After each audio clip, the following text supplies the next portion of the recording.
Ganito. Kasi pag sumasamba po ako, ayan, masyadong sexy, di po ba? So, once na sumasamba po ako, ganito po yan. Yan. Ngayon, nainitan po ako. kasi nasa bahay naman po ako. Kaya lang, naka-live ako.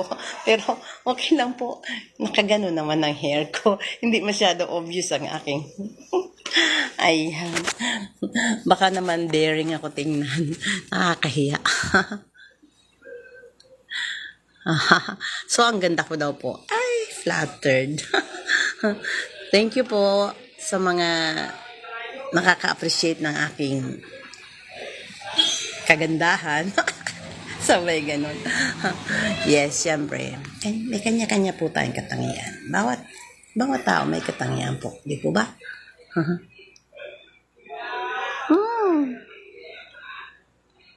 Yes, INC po ako. Alam niyo naman sa English.